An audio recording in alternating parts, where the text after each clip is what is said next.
Hi, I'm Dr. Robin Koslowitz, YouTube's post-traumatic parenting expert.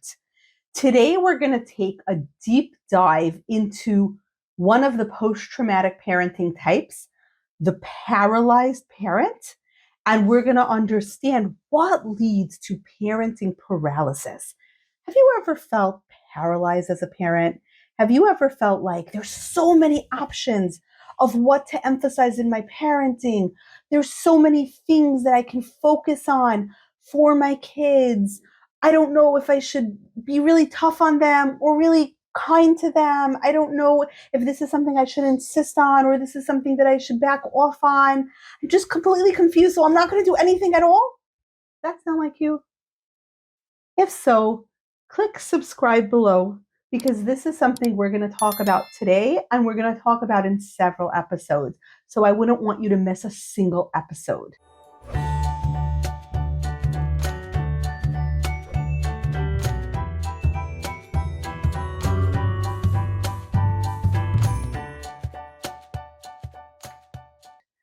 So hi, I'm Dr. Koslowitz. I am YouTube's post-traumatic parenting expert.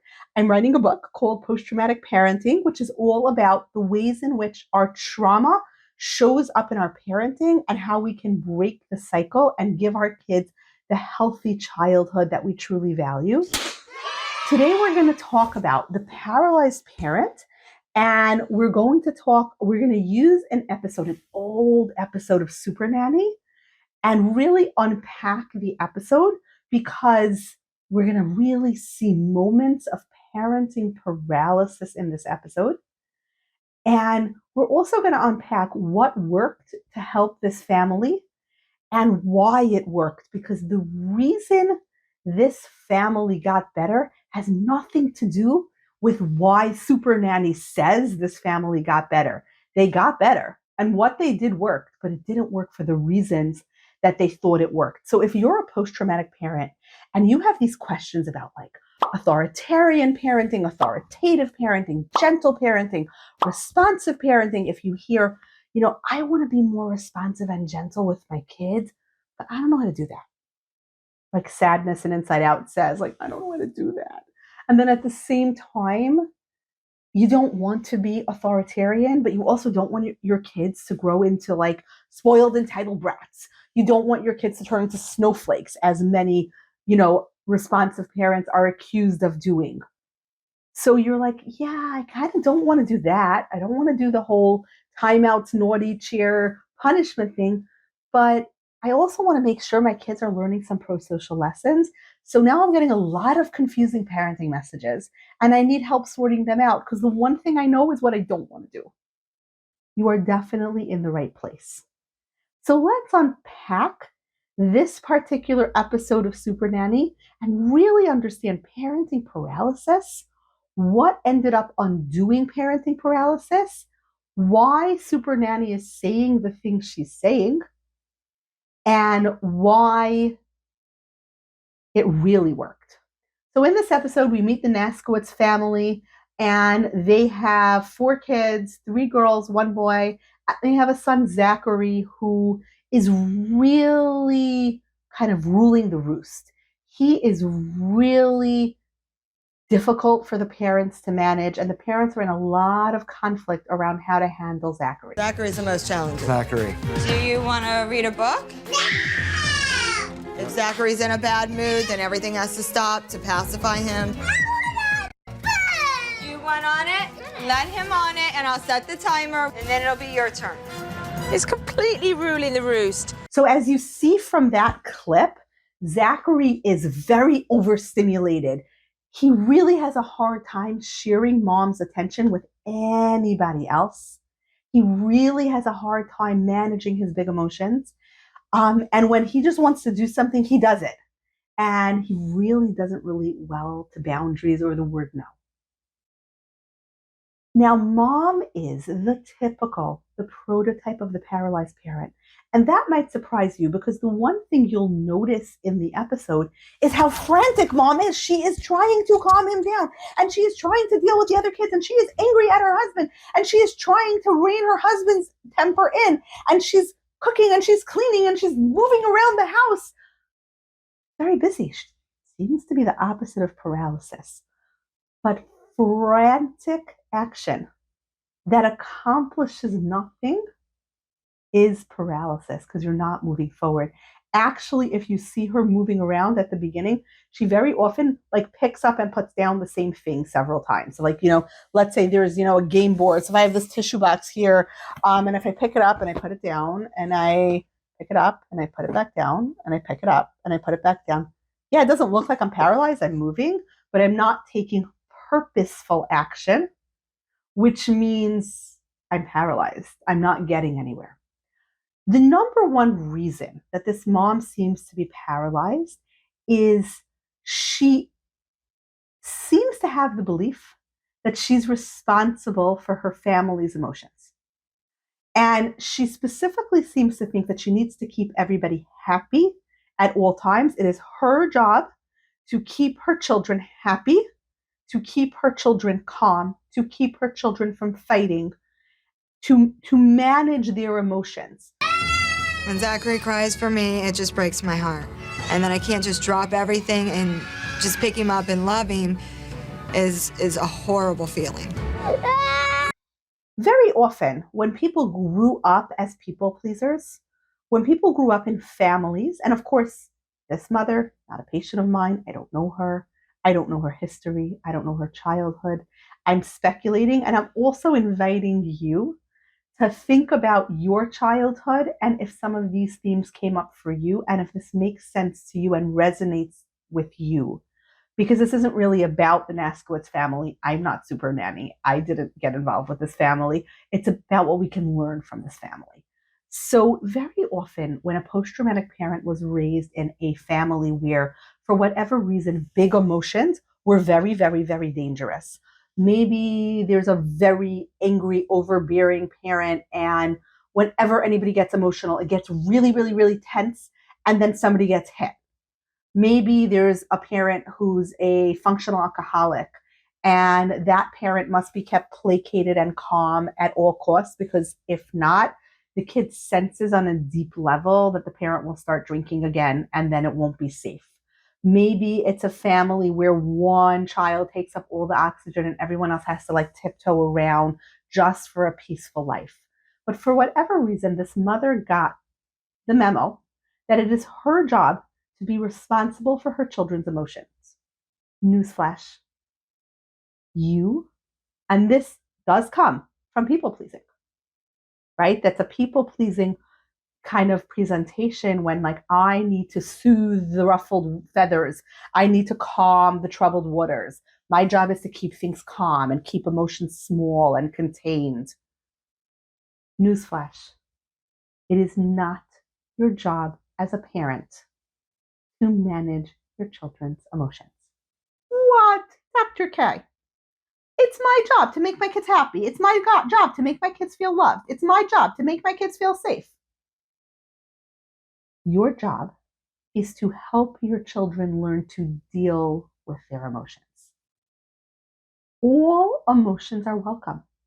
All emotions come to give us information about the world.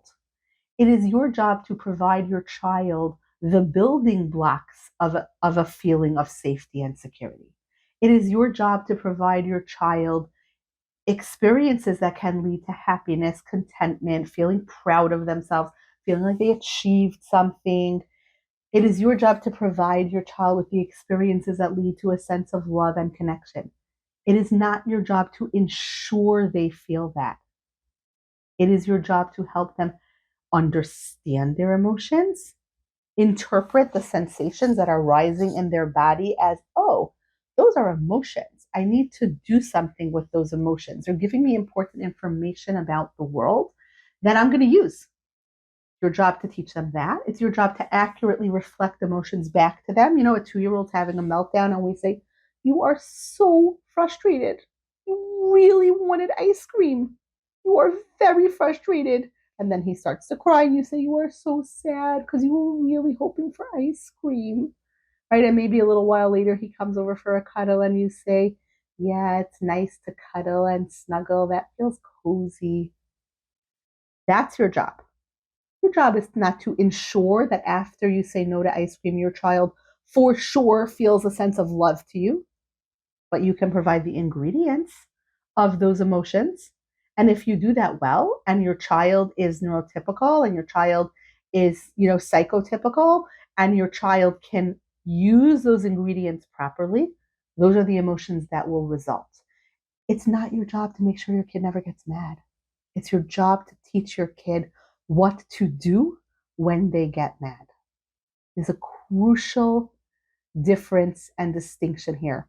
And in this family, in this video, the mom keeps saying, I'm trying to make him happy. I'm trying to keep him calm. I'm trying to manage his behavior.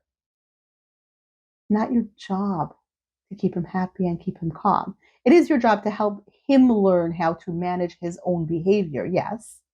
And maybe in very small children, that starts with us managing their behavior for them until they learn to manage their behavior, right? We will tell a 3-year-old, time to go to bed because you don't want to be tired tomorrow. You want to have a nice, happy day. We hopefully don't have to tell that to a 33-year-old. We expect a 33-year-old, hopefully, to be able to say, yeah, I'm having a good time, but I better head home now because if I stay out too late, then tomorrow's just not going to be functional, right? But from 3 to 33 or to 23, there is a lot of real estate. So yeah, sometimes at the beginning, we do control their behavior. Like, I'm going to put you to bed in service of you learning how to control your own behavior. And I always say in parenting classes, to me, a crucial sign of maturity is when a kid, and that's when I know that I can trust this kid with other difficult dilemmas and decisions, is when a kid says to me, oh, it's getting late. I better go to bed because I don't want to be tired tomorrow. Or, oh, yeah, that cake looks delicious, but I had a lot of cake. I'm going to get a stomachache if I keep eating it. Like, oh, you can invest in your future self. You get that today's decisions could be tomorrow's regrets. Okay, so now I might be changing my, policy on your curfew, or I might be changing my policy on, your cell phone or things like that, because I can see that you understand the concept of future self. Now that you've made that crucial shift, I'm going to trust you to make more of those decisions because you get the concept of future self, right? So if you're a post-traumatic parent and this was a newsflash, like, I'm not responsible for my family's emotions, if that both felt terrifying and exhilarating, you're in the right place. Because yeah, not your job, but it is your job to teach them what to do with their big emotions. I was wondering, does Mum ever say no to Zach? That's not nice. And finally, when he demanded to hold a whole can of chips, did Mum then decide to put her foot down? Not having the whole container to spill. Don't. And on top of it all, Zach now screams at his mum and pushes his little sister. Are you kidding me? Because as we see Zach and we see him out of control and overstimulated and no one can rein him in, and he's hitting his little sister and he's, knocking her over and he's knocking furniture down and he's running, he can't be feeling very good about himself right now. He doesn't like feeling out of control like this. And you can tell because even though he's 3 and he has a little sister, he might even be 4, he's laying on a couch after all of these overstimulated episodes and he puts his thumb in his mouth and he has his blankie, which feels like it has a slightly younger quality than a 4-year-old or even a 3-year-old. That makes you wonder if he feels very insecure in those moments and he needs to go back to a younger state, a baby state where he can be cared for because he's little and he has his thumb in his mouth and his blankie and mommy needs to feel bad for me. And that's not bad. Sometimes we do need to go to a younger state and sometimes we do need to remind ourselves of our attachments.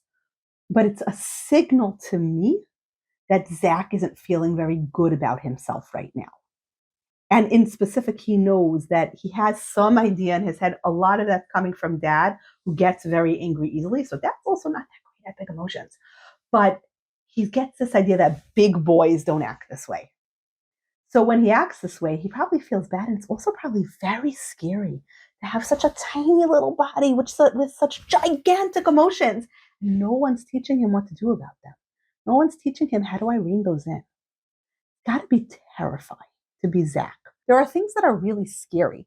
Like there's a moment when Zach runs outside to the pool and pools are dangerous. You can't run out to the pool unsupervised. There are times where he must know, like, oh, yeah, like the adults are not managing my behavior and I'm managing my own behavior poorly and I could literally hurt myself. So that's going to feed a lot of that insecurity, which then leads to that clinginess. And mom is very paralyzed because on the one hand, she knows she really should do something about Zach's behavior. On the other hand, she believes she's responsible to keep him calm and happy. Now, here is kind of truth bomb number 2. This is the next thing that's going to be like, what? Mom truly believes that the essence of healthy parenting and the essence of a healthy home is when everybody's calm and the emotions stay very small. And like we said, she gave herself this responsibility to keep emotions small. But at the same time that mom is going towards Zach because she needs to soothe him and he needs to be happy and he needs to be calm, she's also terrified of him. Because again, I believe likely she was raised with some conflicting messages about big emotions. Big emotions were very, very dangerous to her. So when you have that push me, pull you, where on the one hand, like, here's my kid, I need to go to him. And on the other hand, I'm approaching something very, very, very scary right now, that inner fight of approach, avoid glitches the system. And then you can't do anything effective. So she tries, she says something and then she stops. She's like, stop running. But then she stops saying, stop running. Then another kid looks for her attention. So she focuses on that kid. But meanwhile, he's still running. So then she turns back to him. But she's not actually decisively walking over, sitting him down. No running. Running at pools is dangerous. I'm going to help you stop running now. She's just like, no running. And then she goes to the next kid. Because she's scared to approach, because people with big emotions are threatening and dangerous in some way. So how can she approach him? So if I was there and I was intervening with this family, what Super Nanny does, and I'm going to be very clear, this is not something I condone. So I'm going to be very clear what she does, and I'm going to be very clear why I don't like it. And what I think worked about it that she's not acknowledging. She teaches them this concept of a naughty chair. I hate the idea of a naughty chair. Like, really?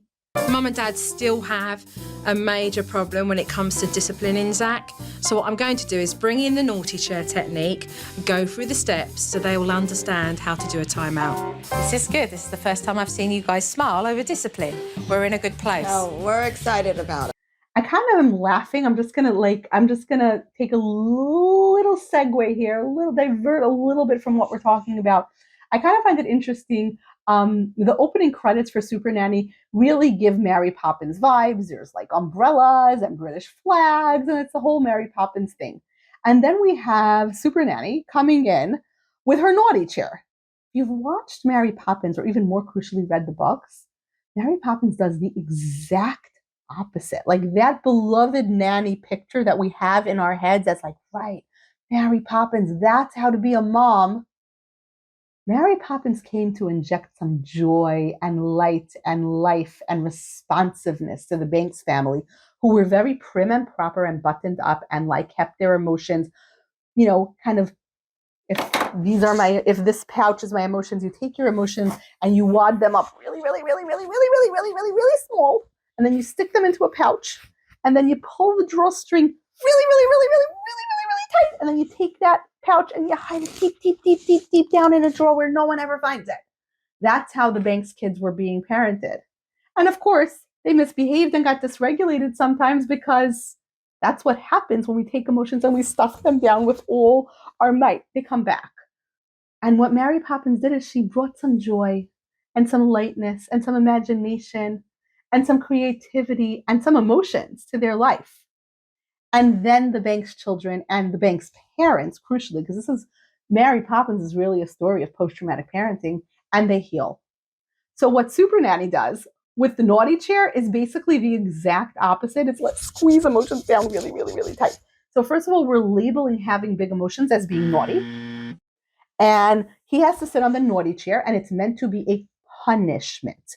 And it's not a consequence, it's a punishment, right? It's something harmful, something not harmful, but like painful, aversive, annoying, right? That happens after you do something wrong. That's not a consequence. Consequence is different. A consequence is, since you can't play safely with the truck is going into the closet and we won't be playing with it until I see that you can play safely with it. That's a consequence. And in their place, logical consequences are absolutely consistent with being a responsive, conscious parent. This is a punishment. You have to sit in this chair, and the chair says in giant letters, naughty. Like, I don't know how that's different than wearing a dunce cap back in Victorian eras, right? So we're sitting on the naughty chair. And mom goes there with him and says, because you didn't stop jumping on the couch, because you didn't stop spinning the chair, because you didn't come out of the pool when you were told to, now you will be sitting in the naughty chair. And then she sets a timer. And every time he gets out of the chair, she puts him back in, she resets the timer. It wasn't long before Mum had to use the first step of that naughty chair technique, a warning. Zachary, if you spin the chair again, you go to timeout in your naughty spot. Do you understand? And when Zach chose to ignore Mum, it was time to do the second step, and that was to put him onto the naughty chair and explain why he had to sit there. Listen to Mommy. You are in timeout because Mommy said don't spin the chair. And you did not listen to me. So now Zachary has to sit in timeout. Stopwatch. When Mom Until he kind of gives up, stays in the naughty chair. And since he's 3, it's 3 minutes. It's not that long, but he finds it pretty aversive. You can see that. And then she says to him, okay, now you sat in the naughty chair for 3 minutes. So from now on, you know that you are not allowed to jump on the couch, spin the chair, push your little sister over, go into the pool without permission, whatever it is. And then she says, now give me a hug. Now say, I'm sorry, give me a hug and kiss, tell me I love you, and you can go off and play. What's working about that technique is, number one, she's interrupting the behavior purposefully, which undoes paralysis. She's not paralyzed. She's not frantically picking up the tissue box, putting down the tissue box, moving towards him, moving away from him, yelling at him from somewhere else, from far away. Standing very close. So if I stand very close to a child and I kneel down to their level and I say, you are very frustrated right now. You want to jump on the couch. It's not safe to jump on the couch. So now I'm going to stop you from jumping on the couch. And that's going to be okay. I am not punishing. I'm not labeling that behavior as naughty. I am educating. I am teaching the child what they're feeling and why they're feeling it. It's frustrating not to be able to jump on a couch. It would be fun to be able to jump on couches. You know, we have a trampoline in the backyard. Trampolines are for jumping. Couches are not for jumping. Later, you can say to me, Mommy, can we go on the trampoline? We can make a plan that tomorrow we can go on the trampoline and then we can get all our jumpies out. Right now, we're not going to be jumping on the couch. And maybe that means I have to hold you because I have to stop you from jumping on the couch. Maybe that means I have to redirect you out of the room. Maybe that means I have to lead you to another place where there isn't a couch, right? I don't have to put you in a naughty chair. I don't have to label your behavior as naughty, bad. I don't have to shame you to explain that to you. Doesn't mean that there isn't going to be a boundary. Doesn't mean I won't redirect you. Doesn't mean I won't stop you. I think there's this misperception that conscious, responsive parenting is, permissive parenting. I am very actively going to say, you have a lot of sillies right now and you want to jump. And if it's convenient for me and it works, the backyard trampoline is where we jump. Can we take our sillies outside right now? And I might not even say, can we? Because that's a big language load. It's a question, but it's really a directive. So if the child is 3, I'll say, we're going to take our sillies outside now and jump on the trampoline. And I can hear old-fashioned authoritarian parents saying, you're rewarding bad behavior. He jumps on the couch, so you give him a reward of jumping on the trampoline? It's not a reward. It's a natural and logical consequence. And it's me reading this child's nervous system and saying, he's got a lot of jumpies. So let's do something with those jumpies. Sometimes when I come into classrooms, teachers ask me, how do you get the kids? Sometimes they're going from like overstimulated, it was just recess, or they just had a really hard test, because I'll speak to classrooms of all ages, and like they're noisy, they're dysregulated, and like in a few seconds they're calm and they're listening to you as like with every ounce of their attention, as though you're the most fascinating TV show in the world. What are you doing? And very often what I'm doing is paying attention to their nervous system. So if I walk into a classroom, there's a lot of nervous energy in the air. Recently I walked into a classroom and they're going to be having a class play, and that was the day that the teacher had just assigned the parts. And there was a lot of nervous energy and excitement in the air, and like they were all over the place, the kids. So I walked in and I said to them, wow, this room is looking like there's a lot of energy here. What's going on? And they told me, we're having a play. We just got our parts. Okay. So I can be like, now is not playtime. Sit down right now and pay attention. Sit in the naughty chair. What I said to them is, wow, there's a lot of excitement in your nervous systems. Can we, for 1 minute, wiggle our wiggles and giggle our giggles? And we made a whole dance and a song out of it. We were like wiggling our wiggles and giggling our giggles, until I got the sense that a lot of our wiggles and giggles were wiggled and giggled out. And then I said, okay, now can you guys show me without words that you're interested in what I have to say? And what do right away? They put their shoulders up, back and down. They sit in their chair. They orient their body language towards me. See how I'm orienting my shoulders towards the speaker. They tilt their chin a little bit. They might widen. I tell them the kids who are really savvy know how to sparkle their eyes at me. And I'll point that out to them. Wow, I see some shoulders up, back and down, and open postures. I see some people who are leaning forward, like showing me they want to catch every word. People who are, putting their ear to the side a little bit so they can hear me better. They're signaling to me. And I see people sparkling their eyes at me. You are interested in what I have to say. It feels good for me to know that you're interested, and it feels good for you to show interest. And yeah, we're good to go. We transitioned. And by the way, that simple redirection took like maybe 3 minutes. Redirecting them if they're being naughty and being like, sit down right now, kids. All right, let's go. Put your scripts away. We are not talking about the play. Will probably take 5 to 10 minutes. And I might have to do that several times throughout the lesson. So when the teachers ask me, how do you just get them? I read their nervous systems. Humans communicate their nervous systems to other humans naturally and easily. And all you have to do is read the cues of the nervous system and intervene educationally and proactively and teach the kid a skill, right? So if I say to a kid, oh my goodness, there are so many jumpies inside of you. We jump on trampolines. We don't jump on couches. So where do we need to go right now? And the kid's like, the trampoline. It's not a reward for bad behavior. That's a redirection and an education. Now, let's say it's bedtime and it's not time for the trampoline. Then it's, there's so many jumpies inside of you. We're winding down for bed now. We can get those jumpies out in the kitchen.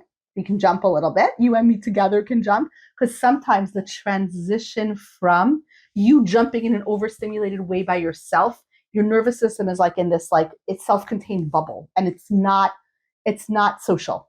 And what I want to do is soothe you. And one of the ways that I'm going to help you soothe, because really it's not my job to soothe you, it's my job to help you self-soothe. So if I get in there and I jump with you, our nervous systems will start to attune and sync up. And then I can slow down a bit, which means you are going to slow down a bit, because that's the principle of attunement. Then you're soothed and calm. So if I say, there's so many jumpies in you, right? Where do the jumpies go? Not on the couch. Where do the jumpies go? And we jump together. Let's jump. Let's do the silly dance. Okay, now we're going to do a slower, silly, getting ready for bed kind of dance, right? And I enter into the play with you. You're learning something. You're learning that you have a mood called the jumpies, whatever that mood means to you. That yucky feeling inside of you where you just need to move in a very pressured way has a name. Now, the jumpies might not be the best name. There might be a better name. But for right now, we named it the jumpies. And when you have the jumpies, you can use words and tell me about them. And we can make a plan. And then I could say, it sounds like you really want to use your jumpies on the trampoline. We can make a plan for that to happen tomorrow. Should we do that right after school? Should we do it in the morning before school? Should we do it with your cousin? And we can have that conversation. And you see, I'm teaching a skill. I don't need to shame. I don't need to blame. I don't need to punish. All I need to do is teach. Because if you're a post-traumatic parent and you think it's my job to soothe my child, wrong. It's your job to teach your child to self-soothe. How do you do that? Initially by soothing them, right? But your job ultimately is to teach them to self-soothe. So here we have this mom who is so paralyzed. She's also so paralyzed because at some point in her life, and she's probably not wrong about this, she has learned that people with a lot of anger, especially male people with a lot of anger, can be very, very, very dangerous. She gets very angry and very critical of her husband, who, to be fair, is getting very angry and impatient and even violent with the kids. And yet you blame me for the behavior, but when are you here to help? You know, and half of his anger problem is because he sees your anger problem. He sees you punch things and you grab him and you scream I wouldn't go that far because I don't do that. So you think that he's got anger problems because of basically watching Roy? Yeah. Zach. Where else did he pick it up from? Where else? Maybe the shows he watches in the morning. All right, whatever. So she gets really upset about that. Now, the interesting thing is, I'm saying she's a people pleaser, but people pleasers aren't necessarily pushovers. People very much misunderstand that. People pleasers are people who think very strongly about other people's needs and other people's agendas. To a certain extent, by getting into these high conflict battles with her husband, she's actually people pleasing, because what she's doing is she's saying to him, if you need to fight with someone, fight with me. Don't fight with my kids. So she's being protective towards her kids, which is an aspect of fight, which is better than paralysis. But she's also people pleasing because she's giving him an opponent. She's saying to him, you need an opponent? Hi, here I am. I'll be the opponent. And a lot of that probably comes from her own childhood, perhaps her own history, perhaps her own feelings about male aggression. And in that sense, she's trying to be protective as a mother, but she's failing because it's such an insecure sensation for children to watch their parents be out of control with their emotions. I don't think necessarily the fighting is the problem. The yelling at each other is the problem. The losing control of yourself, the storming off is a problem. Sometimes parents can disagree and we can model healthy disagreement in front of children. But the out of control battle, yeah, that's a problem. So one of the other reasons why what Super Nanny is doing is effective is she gets them at the table creating a parenting plan and coming up with shared values and compromises around their parenting. That automatically creates security for the children because now they see that the parents have a template for a productive disagreement. You know, I think we should force them to, eat every food that's on their plate. Okay, I think that we should have them taste one new food at each meal. Okay, by taste, do you mean finish the plate or one bite, right? And then they compromise. Maybe it'll work, maybe it won't work. But the idea is they're learning how to have a productive disagreement, right? And then they're learning how you figure that out. For children, seeing that the adults are not afraid of their own big emotions and of the children's big emotions raises a sense of security. Their nervous systems don't have to be so activated because any minute now, mom and dad are going to fight and they don't know how to handle me and I don't know how to handle me. Mom and dad have got this. Mom and dad have got this. My nervous system can stand down. It doesn't have to work so hard to keep me alive. That's why this is working.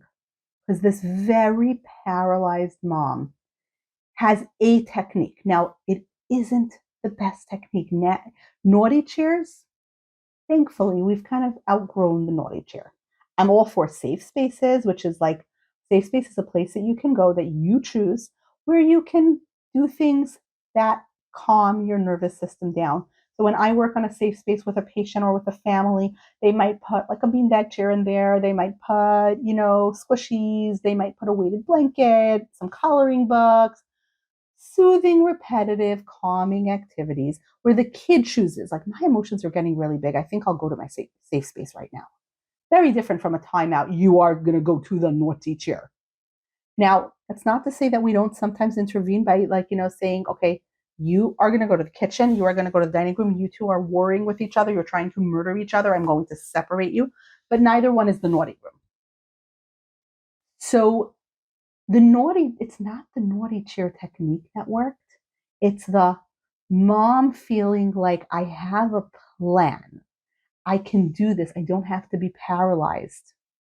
And also, crucially, mom becoming comfortable with her kids being uncomfortable.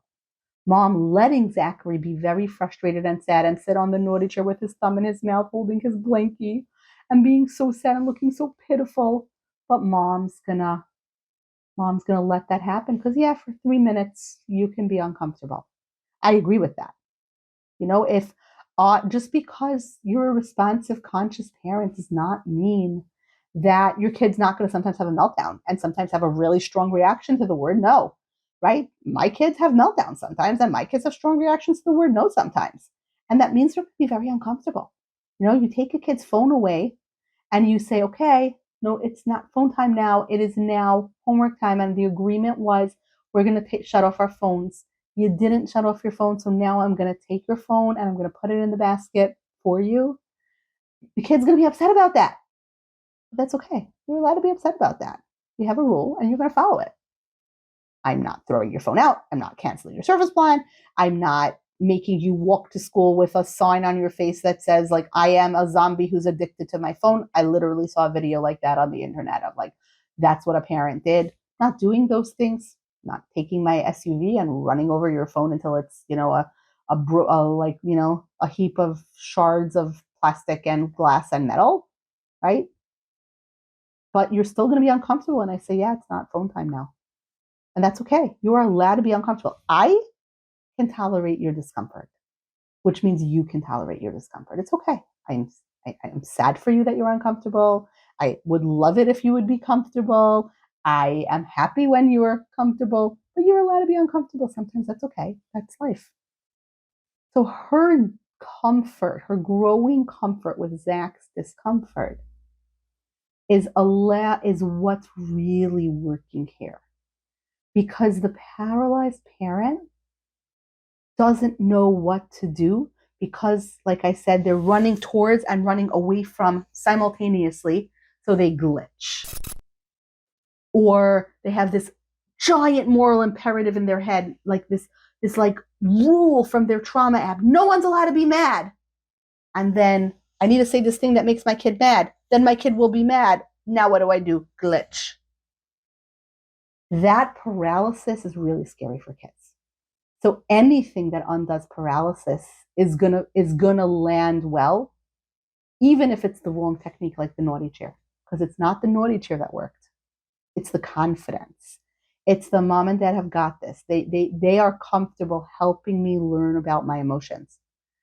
They're not fighting as much. They know how to have a productive disagreement. Okay, so my nervous system can calm down because the grown-ups got this. That's what's really working here. So if you feel like you're a paralyzed parent, you can head on over to Instagram to @Dr. Kozlowitz Psychology. We very often talk about there's 5 post-traumatic parenting types. Paralyzed is one of them. We have others. So if you're curious which type you are, head on over to Instagram, check out @Dr. Kozlowitz Psychology. You can also check out the Post-Traumatic Parenting Podcast, which is where I interview interesting authors and other experts in the field of trauma, post-traumatic growth, parenting, child development, so that you can learn and we can really educate ourselves in these long-form episodes. And of course, you can find Post-Traumatic Parenting on Facebook and on LinkedIn. Feel free to DM me if you have a topic that you'd like to suggest. If you think you're one of the post-traumatic parenting types, if you feel like you're paralyzed and you want to know more about it, comment below and I will make sure to shoot another episode about whatever your question is. Till next time.